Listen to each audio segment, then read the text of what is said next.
দিশপুর নিয়ে ধোঁয়াশা বাড়ছে ক্রমশ। মীরাবর ঠাকুর না জয়ন্ত কুমার দাস? কার সঙ্গে লড়াই হবে প্রদ্যুৎ বরদলৈয়ের?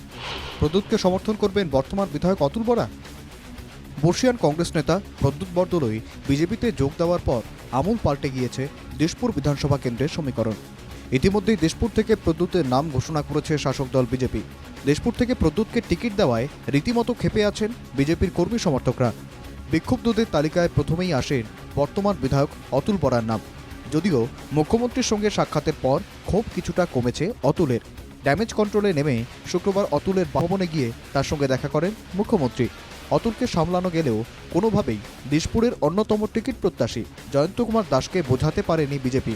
বিজেপির জাতীয় স্তরের নেতা সম্বিত পাত্রের চেষ্টার পরেও নিজের অবস্থানে অনড় জয়ন্ত। শনিবার আনুষ্ঠানিকভাবে বিজেপি ছাড়েন জয়ন্ত কুমার দাস।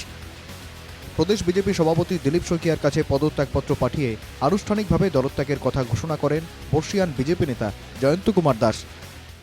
নিৰ্বাচনলৈ প্ৰস্তুত, আপোনালোককো সাক্ষী ৰাখি ক'লোঁ নমিনেশ্যন পাৰ যদি হৈ যায়, মই একো ভুল কৰা নাই। 10জন পুনৰবাৰ গৈছোঁ, 10জন এডভোকেটৰ দ্বাৰা মানে ক্ৰছ চেক কৰাই আছোঁ আৰু সোমবাৰে মই নমিনেশ্যন সাবমিট কৰিম।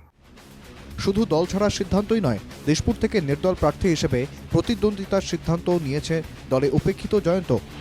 সোমবার মনোনয়ন দাখিল করবেন দিশপুরের উপেক্ষিত প্রার্থী জয়ন্ত। বিজেপিতে ব্রাত্যদের নিয়ে নতুন দল গঠনের কথাও ভাবছেন জয়ন্ত। এদিকে দিশপুর থেকে এবার কংগ্রেসের টিকিটে প্রতিদ্বন্দ্বিতা করছেন প্রদেশ মহিলা কংগ্রেসের সভানেত্রী মীরাবর ঠাকুর।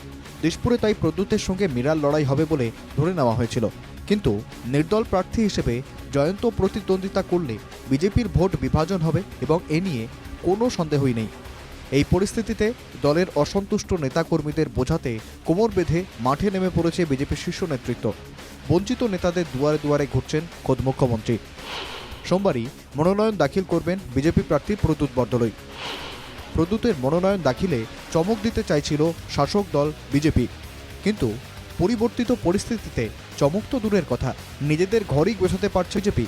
ত্রিপাক্ষিক এই লড়াই নয় শুধু, দিশপুরে এবার কাজ করছে অতুল বরা ফ্যাক্টরও।